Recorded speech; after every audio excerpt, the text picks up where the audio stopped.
안녕하세요. 반갑습니다. 하나님의 은혜와 평강이 늘 함께하는 수요일이 되시기를 바라고 기도합니다. 마태복음 18장 20절을 외우겠습니다. 두세 사람이 내 이름으로 모인다는 것은 그냥 모이기만 하는 것이 아닙니다. 예수님 안에서 예수님의 마음을 가지고 예수님을 위하여 한 마음으로 하나 되는 것입니다. 그래서 성도가 같은 사랑으로 간절하게 기도하면 능력이 임합니다. 응답에 풍성함이 있는 것입니다. 함께 외우겠습니다. 마태복음 18장 20절 말씀, 두세 사람이 내 이름으로 모인 곳에는 나도 그들 중에 있느니라. 세 번역으로 외워보겠습니다. 마태복음 18장 20절 말씀, 두세 사람이 내 이름으로 모여 있는 자리, 거기에 내가 그들 가운데 있다. 아멘. 함께 찬양을 드리겠는데요. 나의 갈 길 다가도록 예수 인도하시니 우리 함께 찬양하겠습니다. 무슨 일을 만나든지 기쁜 일을 만나든지 괴로운 일을 만나든지 그 어떤 일을 만나든지 하나님이 다스리고 계심을 믿고 찬양합시다. 주 안에서는 결국 만사형통한 것밖에 없습니다. 주 안에서 주님과 함께 당하는 고난이라면 그 고난도 만사형통임을 믿으시기 바랍니다. 함께 찬양 드리겠습니다.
이제 우리 함께 말씀 보겠는데요. 로마서 11장 25절 33절입니다. 우리 함께 25절부터 읽습니다.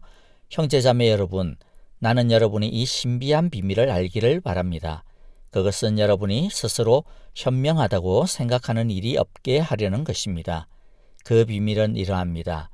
이방 사람의 수가 다 찰 때까지 이스라엘 사람들 가운데서 일부가 완고해진 대로 있으리라는 것과 온 이스라엘이 구원을 받게 되리라는 것입니다.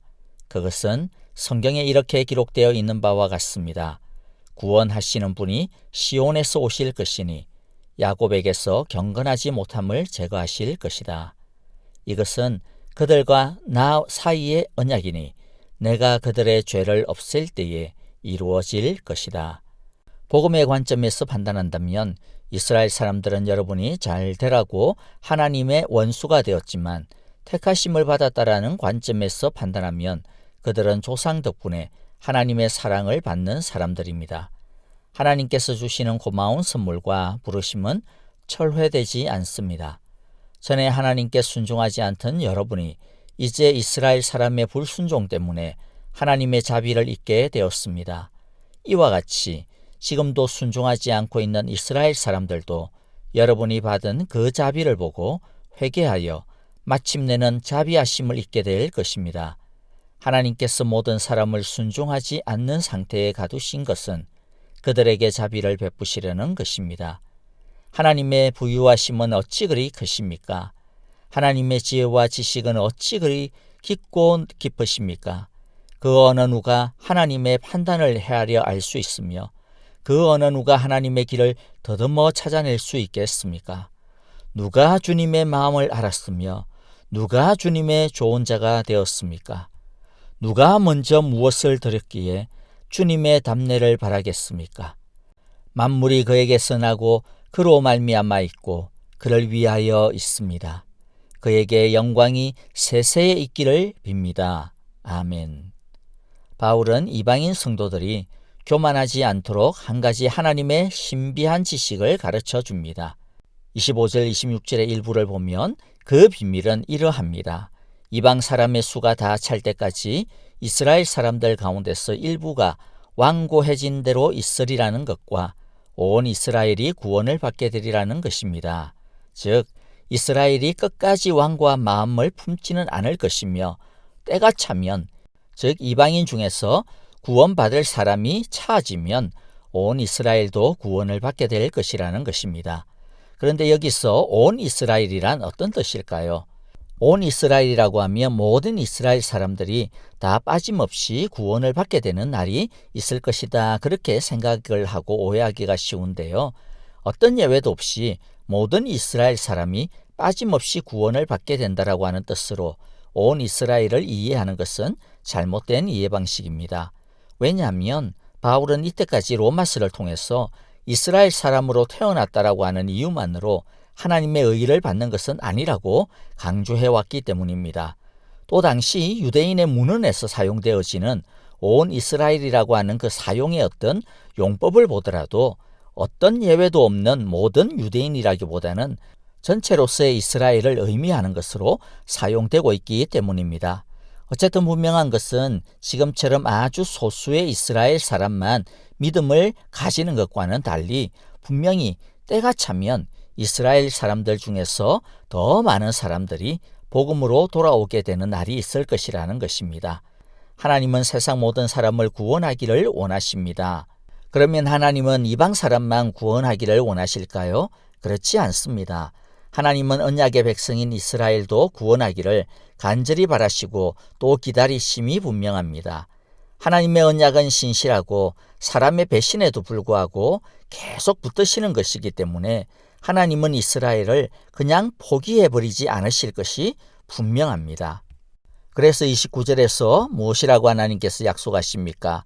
하나님께서 주시는 고마운 선물과 부르심은 철회되지 않는다라고 그렇게 말씀하고 계십니다.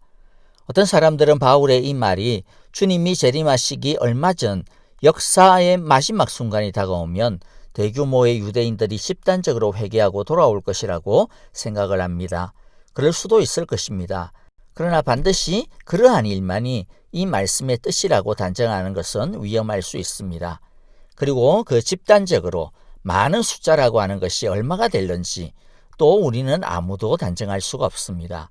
분명한 것은 우리가 하나님의 나라의 확장을 위해 온 세상에 복음을 전하는 그 대상자들 속에 유대인들도 반드시 포함되어져야 한다라고 하는 것입니다. 30절에서 31절 보면요, 우리가 어떤 자세로 서 있어야 하는지를 가르쳐주고 있습니다. 우리는 전에 하나님께 순종하지 않았던 사람들입니다. 복음과 상관이 없었습니다. 그런데 이스라엘 사람의 불순종 때문에 하나님의 그 자비하심이, 하나님의 그 의가 우리에게까지 돌아오게 되었습니다. 그래서 우리가 그리스도인이 되었습니다. 따라서 하나님이 이스라엘의 불순종으로 인해 우리에게 은혜로 임하셨다면, 반대로 우리의 불순종과 믿음을 통하여 은혜가 이스라엘에게로 갈 수 있다라고 하는 것은 더욱더 분명할 것입니다. 여러분, 우리는 다른 어떤 사람들에게 복음을 차별하거나 쟤네들은 안 돼, 쟤네들은 걸러먹었어 라고 하는 식으로 복음의 통로를 가로막아버리면 절대로 안 됩니다. 어떤 인종, 어떤 사람에 대해서든지 우리는 절대로 함부로 어느 누구도 그렇게 판단해서는 안 됩니다. 우리도 원래 자격이 없었지 않습니까? 그럼에도 불구하고 하나님이 우리에게 은혜를 주셔서 구원해 주셨습니다. 우리가 구원을 받았다면 다른 사람들이 구원을 받지 못할 이유가 하나도 없는 것입니다. 그것은 유대인들도 마찬가지입니다. 뿐만 아니라 오늘날 우리 주위에 가장 악해 보이는 사람이라 할지라도 우리가 그들에 대하여서 쟤네들은 절대로 안 될 거야 라고 그렇게 함부로 판단해서 복음의 길을 가로막아버리면 안 된다라고 하는 것이죠. 꼭 기억합시다. 적어도 하나님에게 있어서는, 하나님의 마음에 있어서는 모든 사람들이 구원으로 돌아오기를 기다리고 계십니다. 바울은 이스라엘의 희망을 보았습니다. 하나님 안에서 이스라엘의 미래를 보았고 감사할 수 있었습니다. 이스라엘의 희망의 근거가 무엇입니까? 이스라엘이 아닙니다. 오직 하나님의 신실함입니다. 이스라엘을 향한 변함없는 언약의 사랑이 희망의 근거입니다. 우리의 희망의 근거도 하나님의 사랑입니다. 우리의 사랑의 굳건한 반석은 예수님입니다. 그의 십자가의 보혈입니다. 예수님 안에서 하나님은 모든 사랑을 다 쏟아주셨기 때문입니다. 그러므로 흔들릴 때마다, 의심의 파도가 몰려올 때마다, 염려의 광풍이 몰아칠 때마다, 불신앙의 토네이도가 맹렬하게 우리를 빨아올릴 때마다 우리는 예수님의 십자가를 붙들어야 합니다. 그러면 신실하신 하나님의 변함없는 사랑은 변덕스럽고 불경건한 우리를 끝까지 그분의 자녀로 든든하게 붙들어 주실 것입니다. 바울은 이 하나님의 구원 계획을 깨닫고 난 다음 감격하여 찬송합니다. 하나님의 부유하심은 어찌 그리 크십니까? 하나님의 지혜와 지식은 어찌 그리 깊고 깊으십니까? 그 어느 누가 하나님의 판단을 헤아려 알 수 있으며 그 어느 누가 하나님의 길을 더듬어 찾아낼 수 있겠습니까? 누가 주님의 마음을 알았으며 누가 주님의 좋은 자가 되었습니까? 누가 먼저 무엇을 드렸길래 주님의 답례를 바라겠습니까? 만물이 그에게 선하고 그로 말미암아 있고 그를 위하여 있습니다. 그에게 영광이 세세에 있기를 빕니다. 아멘. 우리는 로마서에서 보여주신 하나님의 구원의 섭리를 다 이해할 수 없을 것입니다. 다 이해할 수 없을 때 우리는 하나님이 틀렸다라고 하면 안 됩니다. 하나님은 결코 틀리지 않기 때문입니다. 다만 우리가 못 알아듣고 이해하지 못할 뿐입니다. 우리가 다 이해하지 못한다고 해서 자신을 너무 또 자책할 필요도 없습니다. 하나님의 그 지식을 우리가 다 이해할 수 있다고 생각하는 것 자체가 교만일 것입니다. 우리는 바울처럼 그저 하나님을 찬양해야 합니다. 이것이 믿음입니다. 바울도 다 이해했기 때문에 찬양한 것이 아닙니다. 그 어느 누가 하나님의 판단을 헤아려 알 수 있겠습니까? 다 이해할 수 없어도 하나님은 우리보다 우리를 사랑하시고 우리보다 우리가 행복해지는 것을 더 원하시는 분이신 줄을 알고 하나님이 하시는 일은 언제든지 옳고 무엇이든지 선하다라고 하는 것을 믿고 찬양할 뿐인 것입니다. 이해하면 이해하게 해주셔서 감사 찬양하고, 이해할 수 없으면 우리의 지식과 한계를 뛰어넘는 지혜로 우리를 다스려 주심을 감사 찬양할 뿐입니다. 바울의 찬양은 우리에게 큰 소망이 됩니다. 어떤 소망이 됩니까? 하나님을 아는 지식은 우리에게 탄식과 답답함과 근심을 넘어 기쁨을 가져다 준다는 것입니다. 이스라엘을 향한 구원의 계획은 하나도 이루어진 것이 없는 상태였지만은, 바울은 아무것도 보지 못한 상태였지만은, 그러나 믿음은 바울로 하여금 바라보게 했습니다. 믿음은 바라는 것들의 실상이요 보지 못하는 것들의 증거가 됩니다. 믿음은 지금 우리 눈앞에 이루어진 것이 하나도 없어도 그것을 넘어서 감사하고 찬양할 수 있습니다. 왜입니까? 만물이 그에게서 나고 그로 말미암아 있고 그를 위하여 있음을 확신하기 때문입니다. 우리의 모든 것이 하나님께서 주신 것이고 또 허락하신 것임을 믿기 때문입니다. 지금도 하나님이 우리를 통치하고 계시고 불꽃 같은 눈동자로 지켜보고 계심을 믿기 때문입니다. 그리고 믿음 안에 있는 사람의 모든 것을 주님께서 협력하여 선을 이루어 주실 줄을 믿기 때문입니다. 우리를 통해 그분은 영광 받으실 것을 믿기 때문입니다. 이것이 하나님의 약속입니다. 하나님의 정의입니다. 하나님의 변함없는 사랑입니다. 하나님의 통치입니다. 그래서 우리는 오직 하나님에게 영광을 세세토록 올릴 뿐입니다. 아멘. 주님의 기도를 드리겠습니다. 하늘에 계신 우리 아버지, 아버지의 이름을 거룩하게 하시며 아버지의 나라가 오게 하시며 아버지의 뜻이 하늘에서와 같이 땅에서도 이루어지게 하소서. 오늘 우리에게 일용할 양식을 주시고 우리가 우리에게 잘못한 사람을 용서하여 준 것 같이 우리 죄를 용서하여 주시고 우리를 시험에 빠지지 않게 하시고 악에서 구하소서. 나라와 권능과 영광이 영원히 아버지의 것입니다. 아멘.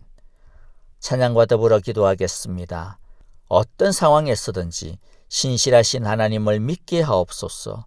어떤 상황 속에서도 하나님을 신뢰하고 찬양드리게 하옵소서라고 기도합시다. 코로나 바이러스로부터 모든 사랑의 교회 가정과 일터, 선교사님과 사역을 안전하게 보호하소서.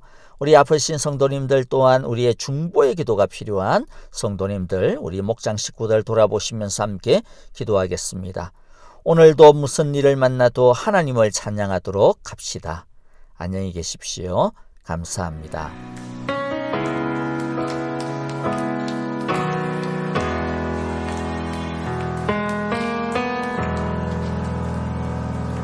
우리 주 하나님 그 영광과 존귀를 받기에 합당하신 지금 여기 계신 하나님 온 천지 만물을 지으시고 다스리는 큰 권능과 능력으로 주의 말씀 이루시리.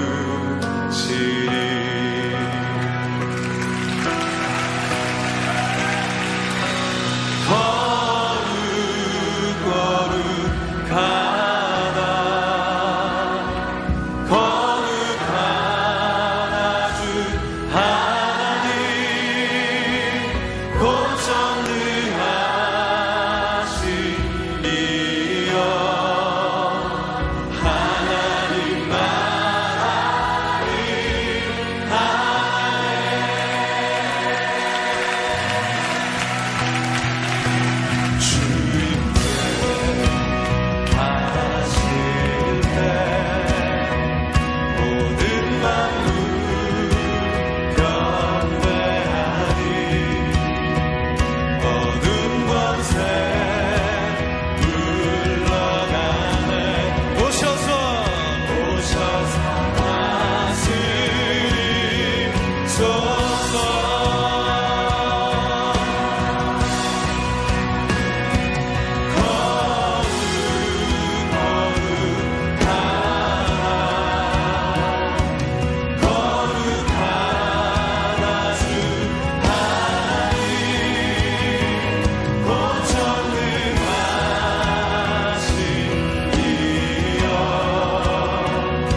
더